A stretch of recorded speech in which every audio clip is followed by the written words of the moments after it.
Es Marcela Barbero, soy licenciada en terapia ocupacional, soy miembro certificado del capítulo argentino de terapistas de la mano y este año tengo el enorme placer de formar parte de esta comisión directiva 2020 presidida por Sandra Frigeri, a la cual le estoy sumamente agradecida el haberme convocado.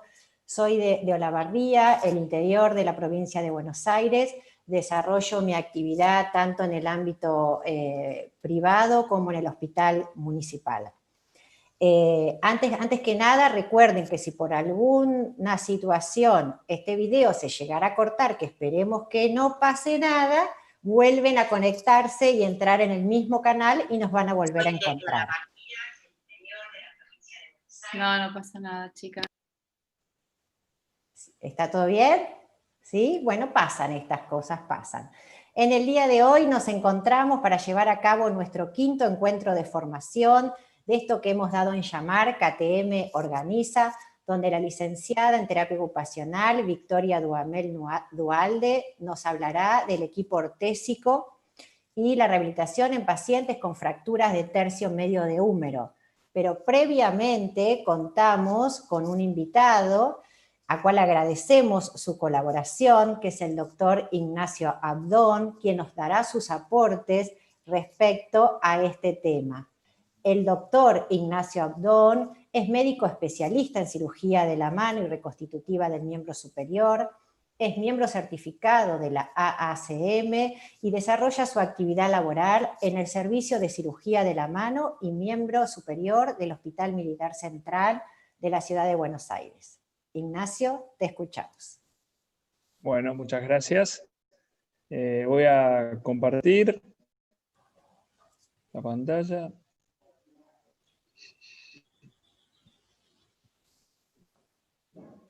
A ver.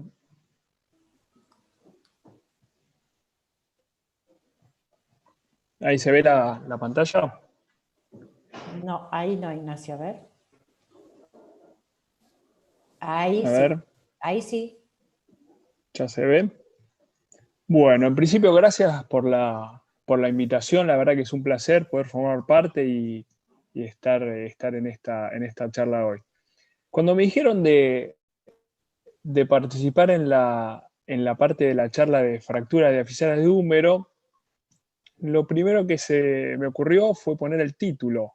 Y después medio como que, digo, ¿cómo lo encaro para que sea algo entretenido, mostrar casos y que no sea algo muy monótono? Entonces digo, bueno, puedo hablar de anatomía, algo de epidemiología, mecanismo de lesión, clínica, diagnósticos, pero la verdad que me pareció que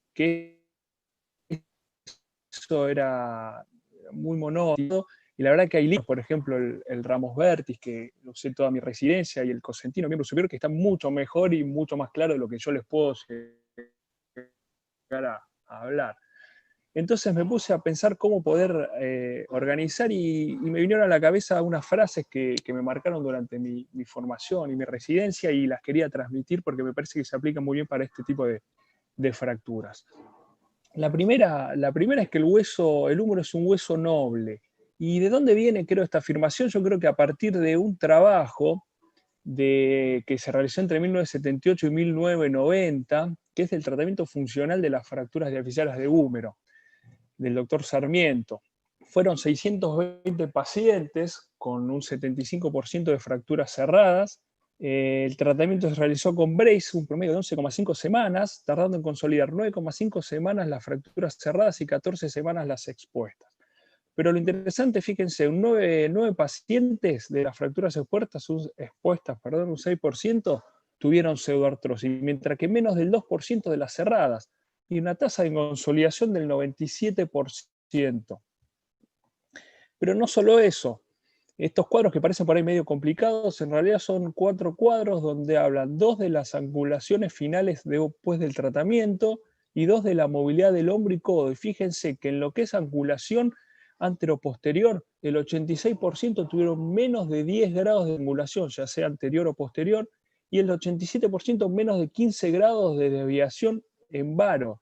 Rangos totalmente funcionales y válidos, ¿no? Y después de la movilidad del hombro, un 88,6% tuvo pérdida de menos de 10 grados en relación con el contralateral, y de la movilidad del codo, el 92% tuvo menos de 10 grados de diferencia con el contralateral, o sea, unos resultados no solo en consolidación, sino de movilidad envidiables, ¿no?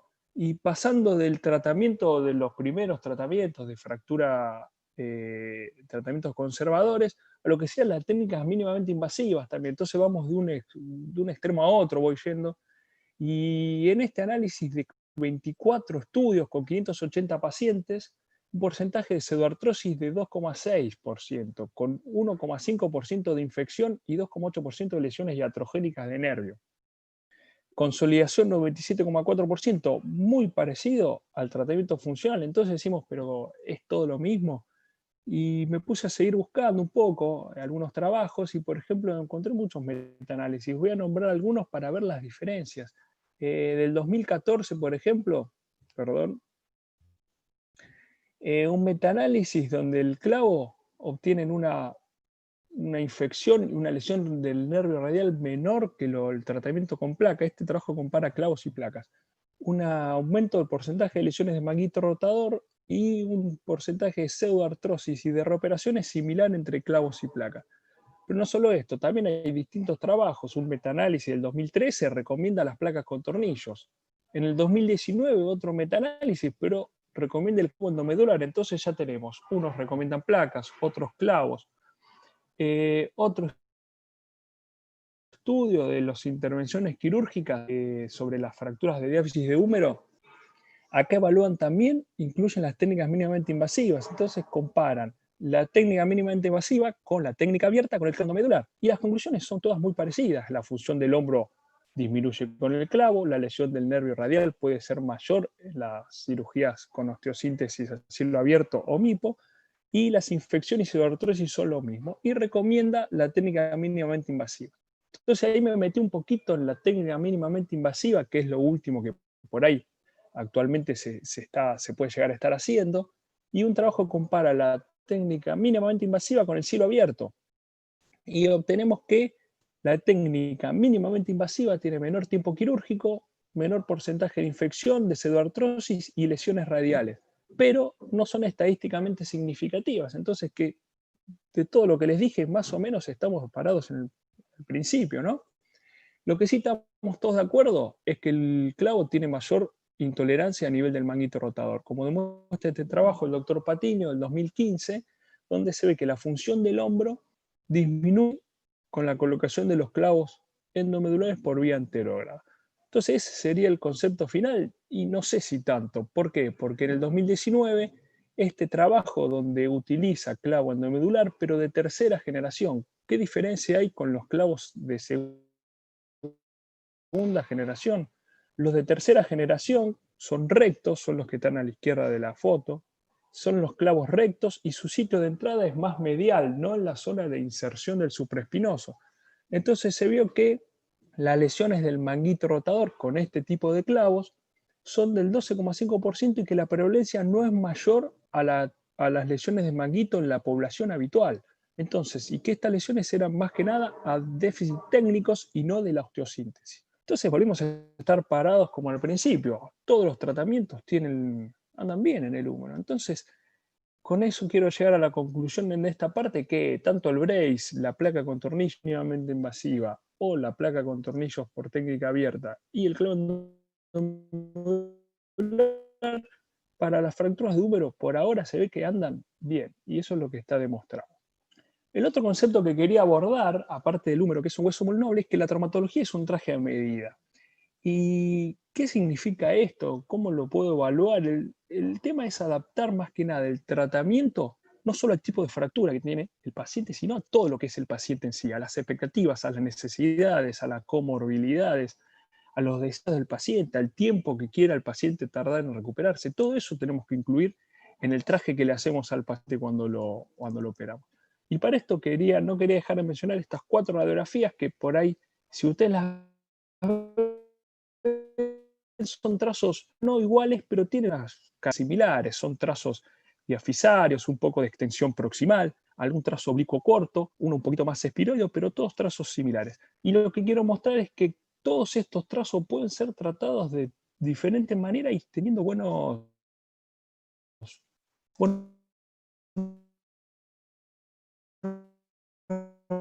resultados. En este caso, una placa con tornillos por vía anterior, un clavo endomedular, caso de fractura. En el último caso, una placa por vía posterior porque tenía lesión del nervio radial. Entonces, estos 4 casos traen a la conclusión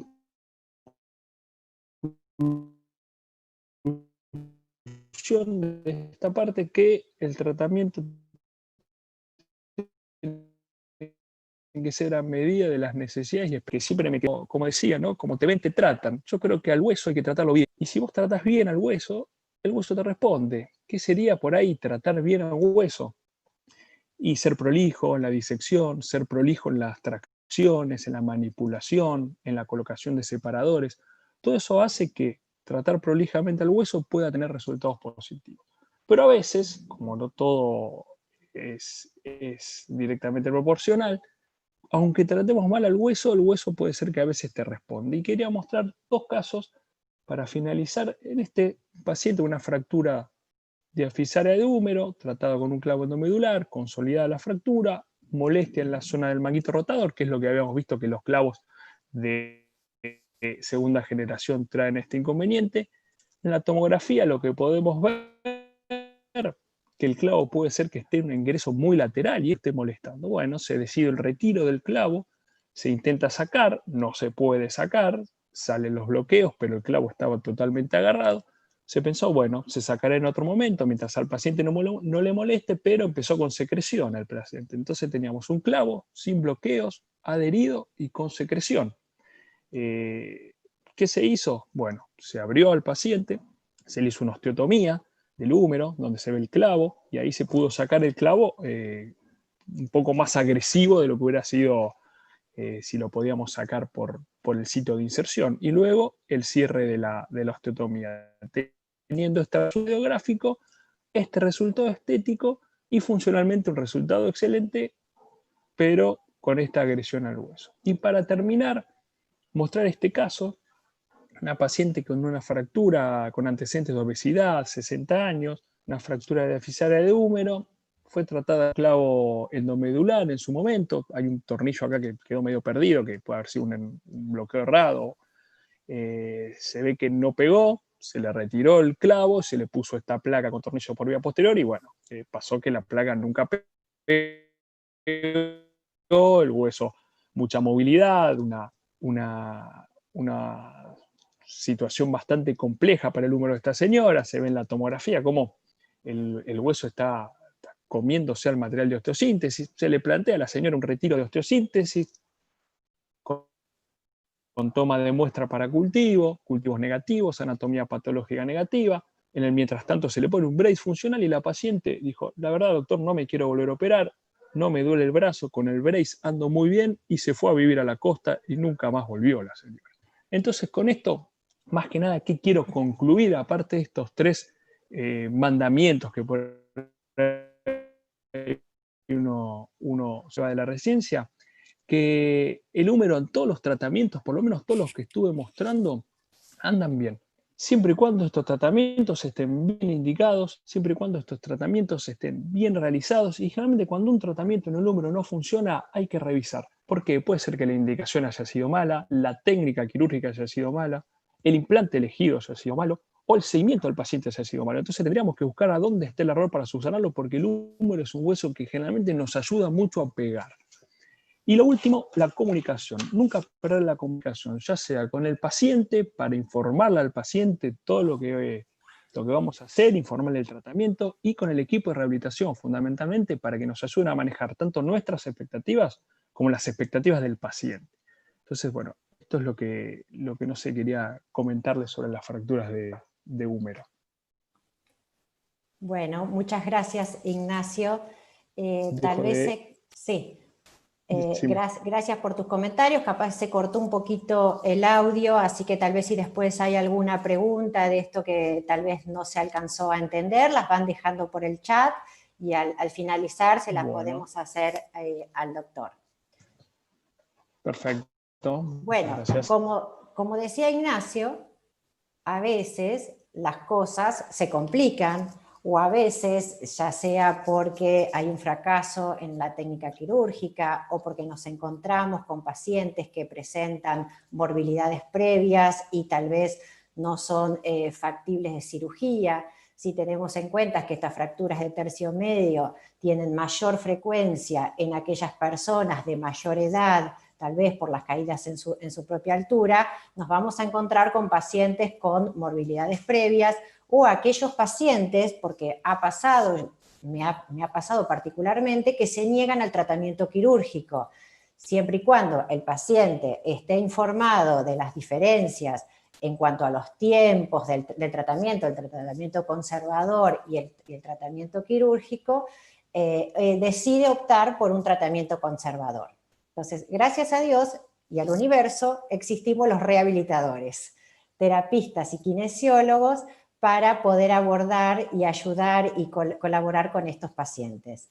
Por lo tanto, la licenciada en terapia ocupacional, Victoria Duhamel Duhalde, quien es miembro certificado del capítulo argentino de terapistas de la mano, también forma parte de esta comisión directiva 2020 como secretaria de actas y desarrolla su actividad laboral en el ámbito privado en la ciudad de Mar del Plata, provincia de Buenos Aires. Nos hablará del equipo ortésico que ella utiliza y la rehabilitación en estos pacientes con fracturas de tercio medio de húmero. Vicky, todo tuyo.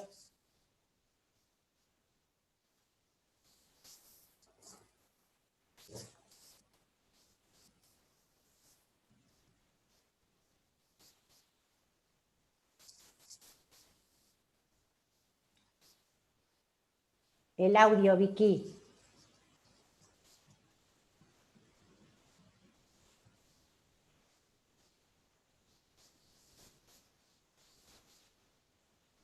¿Ahora? Ahora sí, ahí está, Muy Vicky. bien. Pero dejaste de compartir, volví a compartir pantalla.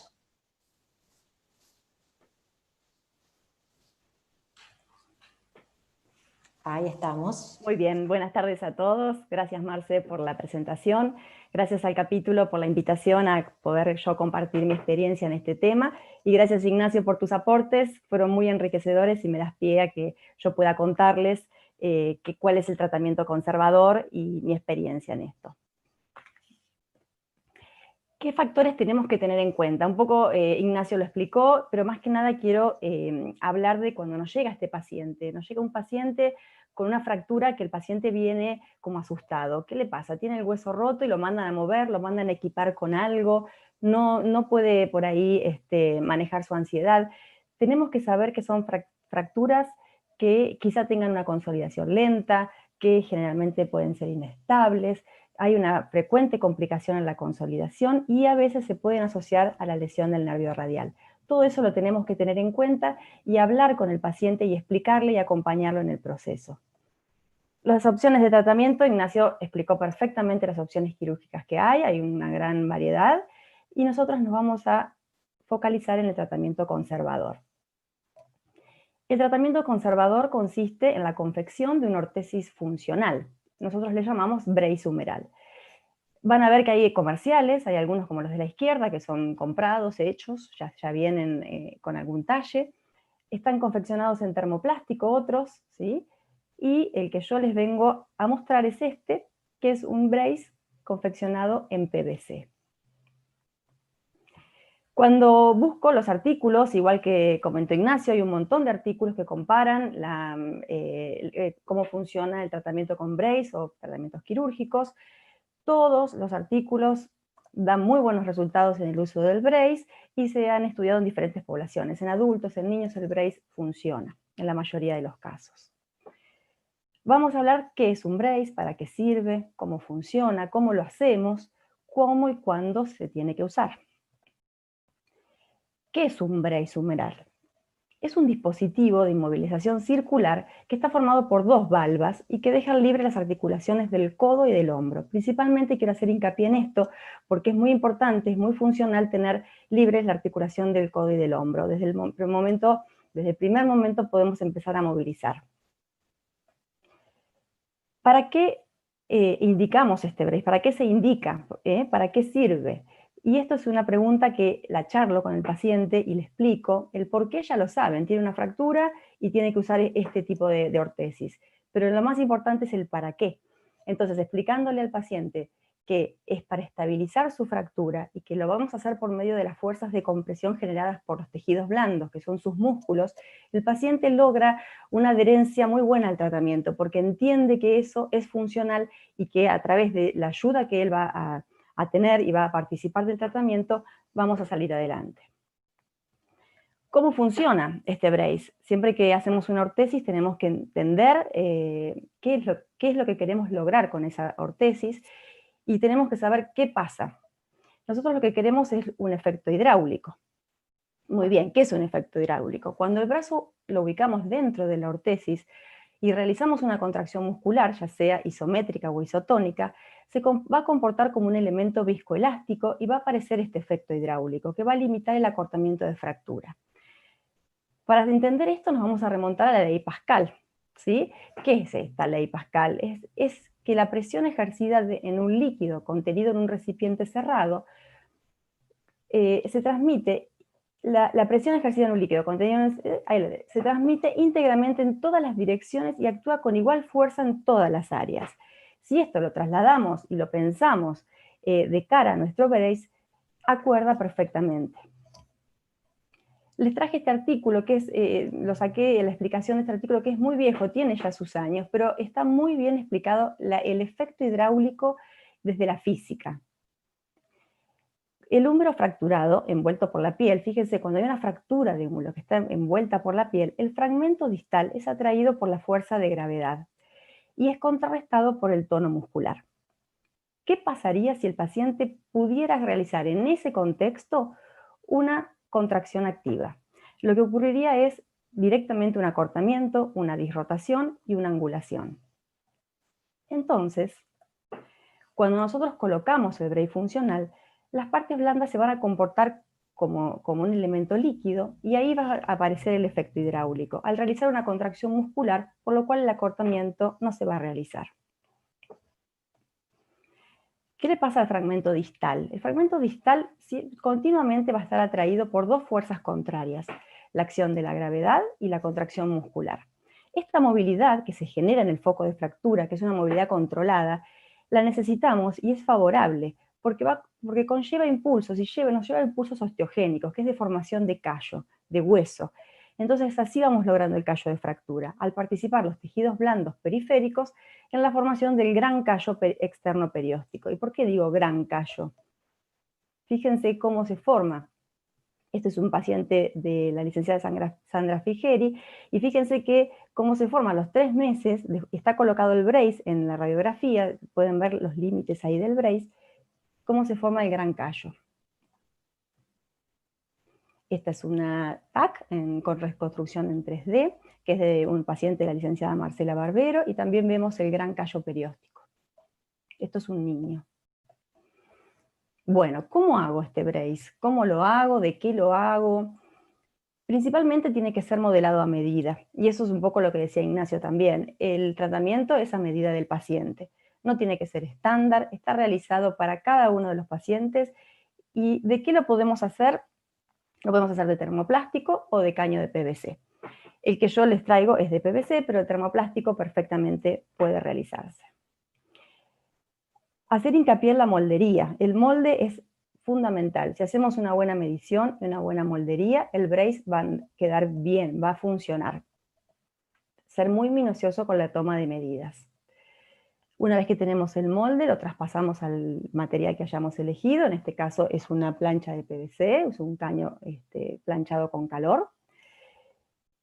Y utilizamos materiales y herramientas. Materiales remaches, pegamentos, hebillas, velcros, goma eva. Como herramientas, pistolas de calor, remachadora de banco, taladro. Y así queda confeccionado este brace. Se puede adaptar a cualquier tipo de paciente, niños y adultos. Esta ortesis no se va a poder retirar en ningún momento durante el tiempo que está en consolidación el hueso. ¿sí? Eso es muy importante explicárselo al paciente. Como ya le explicamos el para qué, también tiene que saber que no se la puede retirar. Hay que ir adaptando esta ortesis con el fin de compensar la resolución del edema.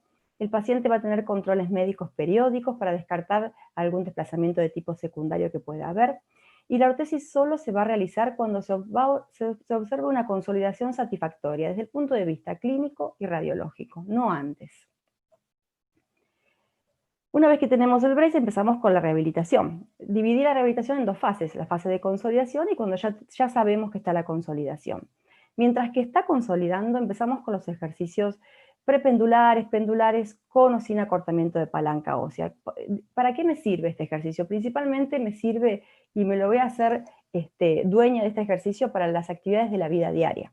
Porque cuando nosotros ponemos un paciente en actitud de prepéndulo, ya tenemos liberada la axila. Y estos pacientes necesitan movilizar axila, hombro, liberar esa axila para drenar todo ese líquido. Entonces necesitamos que utilicen el prepéndulo para higienizarse, para vestirse, para sacar y poner una manga, para no depender de otra persona.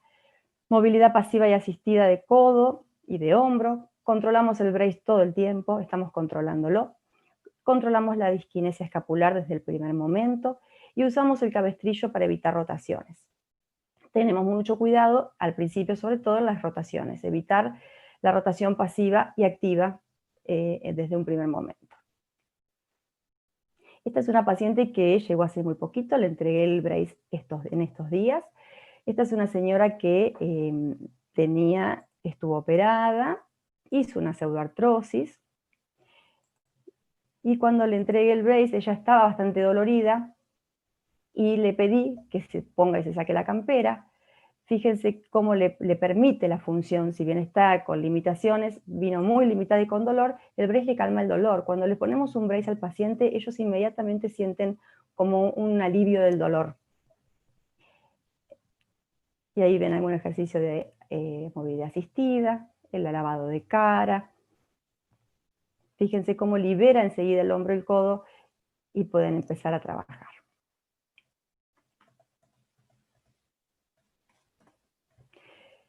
Desde el primer momento enseñamos los ejercicios desde el control consciente muscular. Le explicamos cuáles son los músculos que queremos trabajar, dónde se encuentra ese músculo, le enseñamos la contracción. Tiene que ser muy consciente. El paciente es el principal actor de este tratamiento. Entonces tiene que saber qué es lo que tiene que contraer, cómo, cuánto, dónde. Y empezamos desde el día 1 con el control escapular, toda la conciencia corporal, saber dónde están esas escápulas, empezar a reposicionar ese hombro, evitando la disquinesia escapular que es tan frecuente. Permite movilizaciones autoasistidas con o sin acortamiento de palanca ósea. Fíjense que puede mover perfectamente. Hacemos movilizaciones pasivas de codo y hombro, siempre controlamos las palancas de tracción. Movilización activa de hombro y codo con el brace colocado. Y cuando tenemos la consolidación completa, continuamos el fortalecimiento y ya aumentamos el fortalecimiento progresivo de hombro y codo, movilizaciones sin restricciones. Continuamos con la propiocepción, que la empezamos desde el día 1, y ya obviamente vamos incorporando ejercicios más funcionales. La propiocepción podemos usar varias técnicas, el giroscopio, la descarga de peso con algún estímulo vibratorio, y los ejercicios contra resistencia y funcionales los vamos graduando. ¿Cuáles son las complicaciones que por ahí podemos llegar a ver? Rigidez de hombro y codo la vemos muchas veces en pacientes aprensivos, pacientes que no responden bien, no hacen los ejercicios o no adhieren al tratamiento. Retardo de la consolidación, pseudoartrosis como secuela, y lesión del nervio radial en varios casos. ¿Qué pasa con la lesión del nervio radial? Además de el brace que le tenemos que colocar, hay que equipar al paciente también para la lesión del nervio radial. Recuerden que esto sería para otra charla, es otro tema, pero el nervio radial cursa por el canal de torsión y cuando hay una fractura muchas veces se encuentra lesionado. Bueno, en resumen, y después de ver todo esto, Las ortesis siempre tienen que ser confeccionadas a medida. Nosotros confeccionamos en este caso un brace humeral y recomendamos siempre que sea a medida.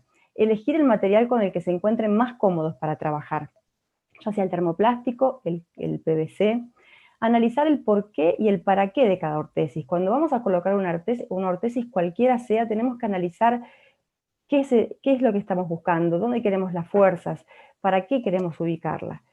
Lograr una participación activa del paciente, que adhiera al tratamiento, que sea un paciente activo, que entienda, que sea totalmente colaborador, y mantener una comunicación continua con el médico especialista, porque es el que nos va a ir guiando cómo va ese callo de fractura, nosotros le podemos explicar cómo va el paciente, y en esta ida y vuelta vamos a tener mejores resultados. Bueno, muchas gracias. Esto es todo, acá les dejo a disposición mi mail por si quieren algún comentario o algo. Bueno, gracias Vicky, gracias. Mientras que esperamos alguna pregunta, si hay de la gente, algo que a mí me quedé pensando, si bien el PVC no es un material con el que yo me sienta cómoda, no lo uso, hace mucho tiempo que no uso el PVC, yo soy más del termoplástico, generalmente los hago en termoplástico de 3,2 milímetros en adultos y 2,4 en niños. Me quedé pensando cómo vas adaptando vos el brace de PVC a medida que se va resolviendo el edema en el foco de fractura, o cuando empiezan a aparecer estos callos hipertróficos, ¿cómo adaptás esa circunferencia? Que tal vez con termoplástico, bueno, a mí me resulta más fácil porque, bueno, uno lo moldea o con los mismos abrojos uno hace más presión, menos presión. Me quedé pensando en eso. Sí, la pregunta es excelente y la forma en que lo hago es poniéndole más capitas de goma eva. Ese brace está recubierto por dentro con una goma eva gruesita, y a medida que van resolviendo el edema voy cambiando ese interior del brace y lo voy adaptando al brazo tal cual vaya bajando el volumen, si tengo que subirlo un poquito con las mismas cintas y hebillas puedo ir ajustando o aflojándolo. Ajá, bueno. Sí. Y les pongo una malla tubular o una venda tubular como para que estén un poquito más confortables. Más cómodos, sí. La malla tubular, además a mí con el termoplástico también me resulta. También. Que aunque uno lo haga perforado, transpiran, y bueno, para el cuidado de la piel y demás, la malla tubular está buena.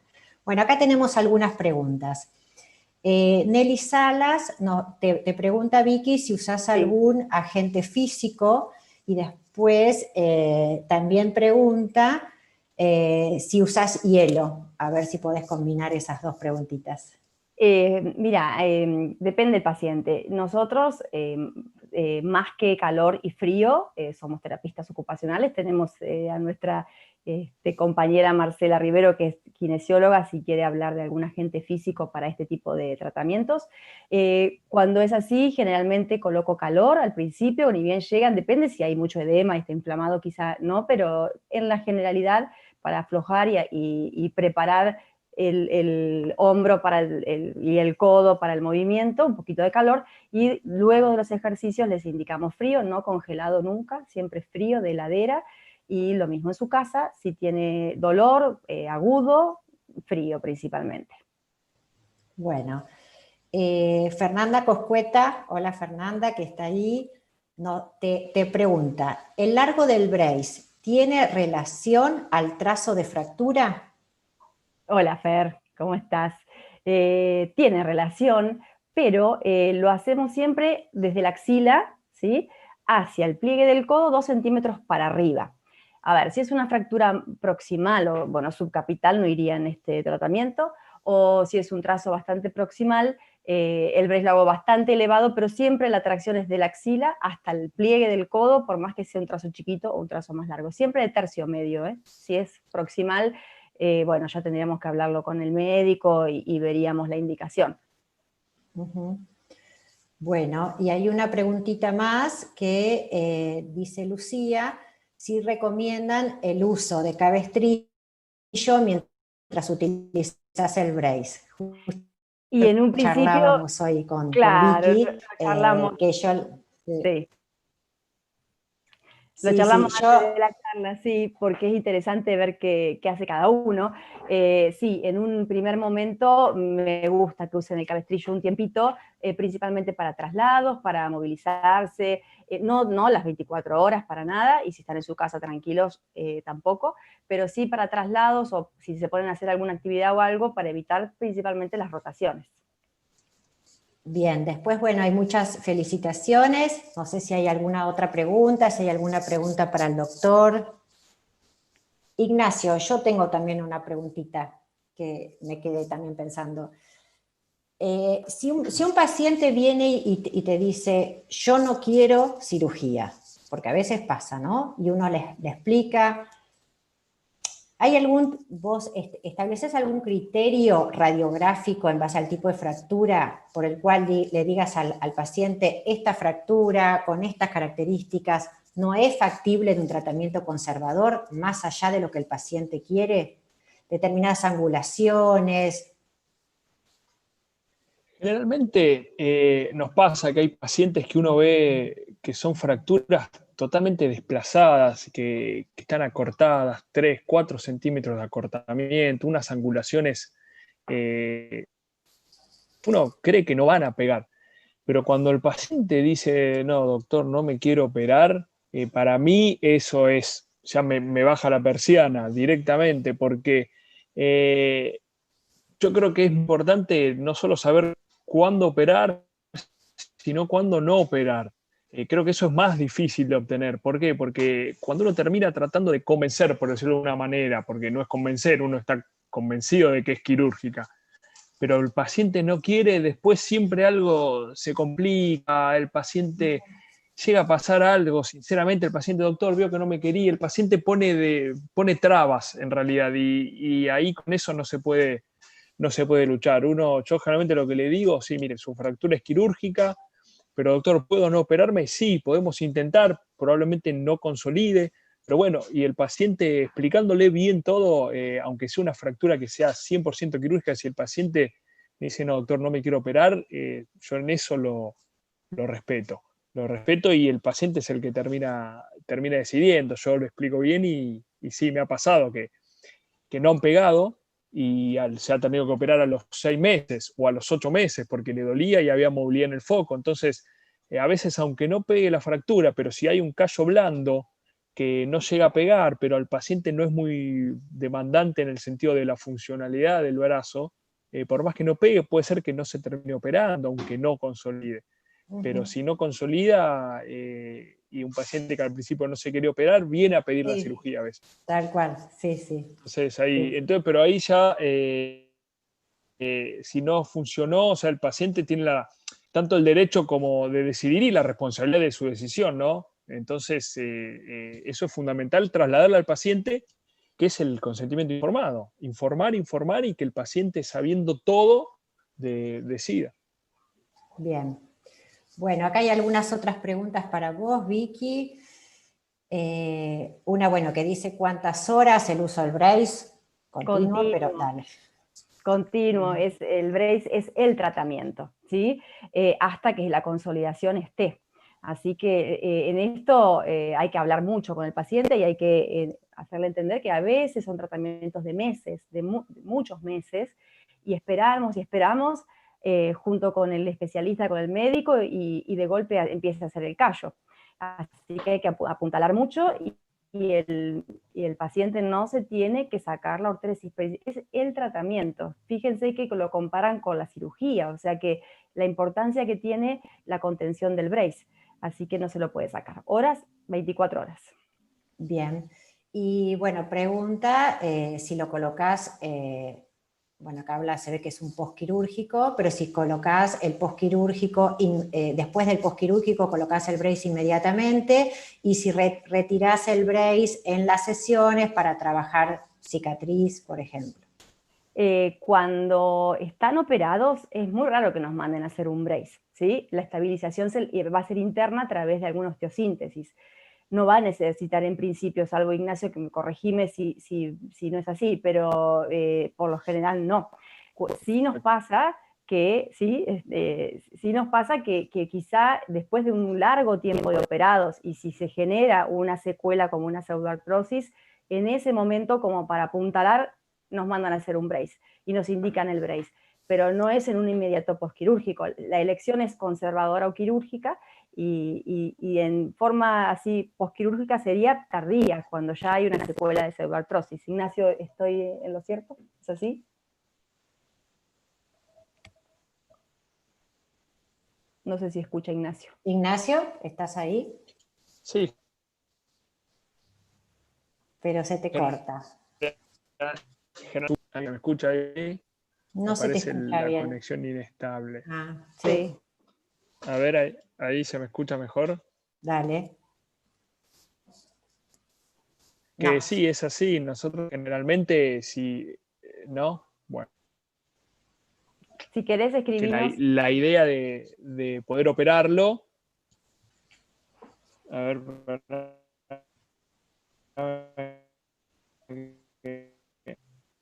sí, No, Ignacio, se te corta. Si querés ahí se me escribir escucha, ahí se me a escucha ver, mejor. se te corta hasta la imagen. Viste que esto del Wi-Fi es así. A veces lo tenemos y a veces se nos va. Bueno, mientras, si quieren, les Sí, digo, si no, retiro el brace para la sí, sesión, sí, no. sí. La sesión se realiza con el brace colocado. Solo lo retiro para adaptarlo, para revisar, revisar piel, revisar estructuras, pero no para hacer los ejercicios. Bien. Bueno, hay una preguntita más que dice si trabajás fortalecimiento en etapa de consolidación. Sí, trabajo con contracciones isométricas desde el primer momento, pero bien localizadas, con mucha precaución, y contracción isométrica, sí. Empiezo explicándole al paciente dónde tiene que hacer la contracción, despacito, y a medida que el callo se va formando y el doctor me dé el ok, podemos empezar con fortalecimiento un poquito más agresivo. Bien. Hay una para Ignacio. A ver, Ignacio, si mejoraste A tu ver, ahí conexión. sí. ¿Mejoró esto o A ver, sigue? me parece que sí. Hay una ¿O mejoró? pregunta para vos, Paula Estela, que dice, ¿cuánto tiempo de tolerancia le das al paciente que no se quiere operar si no consolida? Es decir, ¿hasta cuándo lo esperás? Y voy viendo cuando el paciente venga a decirme, doctor, ya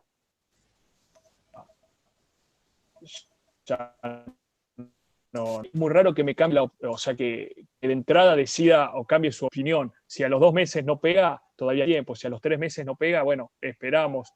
Si a los 4 o 5 meses no veo ningún avance, porque puede haber un retardo de consolidación, pero uno ve en los controles periódicos como un intento, como que hay un poquito más, cada control hay un poquito de callo.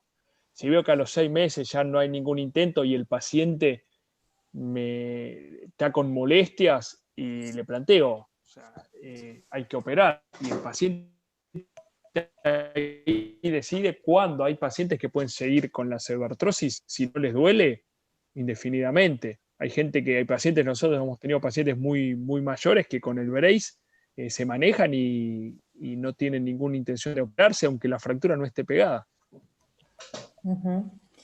Bien, una para Vicky, si le das un plan de ejercicio para el hogar. Siempre depende del paciente. Si el paciente es receptivo, entiende y hace bien los ejercicios en sesión, le hago un plan para el hogar, para los días que no va a sesión y el fin de semana, pero principalmente le explico hacia dónde van esos ejercicios. Más allá de una receta, no le doy un protocolo, ¿sí? ¿Qué necesitamos mover, para qué y cómo? Y en base a eso le diseñamos algunos ejercicios y los hace en la casa, sí. Bien. Una preguntita técnica del brace, si el PVC lo moldeás con pistola de calor. Sí, con pistola de calor, y si alguna vez se animan a usarlo, se abre como una plancha, se pasa al molde y después cuando volvemos a calentarlo no lo podemos tocar con las manos porque nos quemamos. Entonces se modela y se hace todo el molde en tubos, ¿sí? Puede ser botellas de vidrio o algo tubular, que lo que tiene que tener es el diámetro del brazo del paciente, ¿sí? Yo ya tengo mis tubos, o los voy adaptando con goma hasta lograr el diámetro del brazo que tengo que confeccionar, y lo voy modelando sobre ese negativo sería. Bien. Acá una pregunta que se refiere a cómo manejás la higiene del paciente, porque dice al área del brace, si vos le permitís retirárselo para la higiene, ¿cómo te manejas con eso? Sí, lo ideal sería que no se lo saque nunca. Sí, para lavarse se lo puede retirar, un segundo para limpiarse, lavarse. Prefiero que no se metan en la ducha sin el brace, salvo que sean muy, muy cuidadosos y que no se vayan a resbalar ni que se vayan a sostener con el brazo ante un accidente. Si no, lo envuelven o se puede mojar perfectamente y luego sentaditos tranquilos, alguien se los puede sacar, secar bien la piel y volver a poner. Bueno, hay muchos comentarios felicitándolos, excelente la charla, muy lindos comentarios, y tenemos aparentemente la última pregunta, que es de Marcela Juárez. Marcela pregunta si tiene alguna implicancia el peso del brace, dado que lleva la teoría de Sarmiento de alineación por acción de la gravedad. Sí, yo la verdad muy bien, no sé si tiene alguna implicancia. El brace es muy livianito. Creo que lo que más tiene es esa compresión y ese efecto hidráulico. Yo la verdad que no he estudiado lo que es el peso, pero considero que no tiene mucha implicancia el peso. Sí, ese efecto hidráulico que es el que expliqué. Bien, bien. Bueno, no veo ninguna pregunta más. No sé, chicas, las que están ahí en el chat. Nuestra kinesióloga de la comisión, Ajá. dice que está en yo, magneterapia. chicas, Dale. ¿cómo les va? Dale, Que mandé Marce. por el chat, pero bueno, Ay, no me perdón. funciona en internet como ya es conocimiento público. Vos me preguntaste si utilizaba algún tipo de agente físico en este tipo de pacientes. Nosotros generalmente lo que más utilizamos en cualquier tipo de fractura es magnetoterapia para favorecer a la formación del callo óseo, y crioterapia. Es lo que generalmente, por lo menos en mi caso, más utilizo en este tipo de pacientes. Sí. Bien. Yo agregar una cosa, era lo que habíamos hablado antes del brace postquirúrgico. Generalmente no lo uso, nosotros no lo usamos, salvo cuando uno ve que en la cirugía siempre estabilizador hueso, es que uno o que la presa de un tornillo o la estabilidad, cuando uno sospecha o el hueso que no tenía un buen amarre, por ahí lo protegemos unos días con un brace postquirúrgico. Pero en casos muy especiales, con casos muy específicos de postquirúrgico. No es lo habitual. Claro, exacto. Bien. Bueno, me parece que ya estamos. No sé si alguna de del panel quiere aportar algo. Yo le quería preguntar si utilizas en los estadios iniciales para la movilidad precoz de la escápula los ejercicios estos de scapular clock para activar toda esa zona. Me resultan muy buenos y sí, los usamos. Mucha conciencia también, principalmente conciencia de dónde está la escápula. Le enseñamos al paciente a moverse, lo movilizamos pasivamente, pero la escápula desde el día 1 hay que trabajarla. Gracias. Bueno, muchísimas gracias, chicos. Gracias, Vicky. Gracias, Ignacio. La verdad que muy interesante estas charlas. Gracias a todos por participar. Gracias. Gracias a todos. Bueno, para cerrar, además de agradecerles a todos por estar acá, aprovechamos para invitarlos a nuestra sexta conferencia, nuestro sexto encuentro de... ¿Me escucho yo? No sé por qué. Gracias a todos por... ¿Ahí está? ¿Ahí está? Sí, me estaba escuchando yo, perdón. Bueno, los invitamos a todos el próximo viernes 5 de junio, nuestro 6º encuentro de formación, donde contaremos con la licenciada en Kinesiología y Fisiatría, Marcela Juárez, que nos hablará de epicondilalgias y las nuevas tendencias en la rehabilitación miofacial, encuentro que será coordinado también por la licenciada en Kinesiología y Fisiatría, Marcela Rivero. Los esperamos a todos, próximo viernes, 18 horas. Gracias. Chau, chau. Gracias.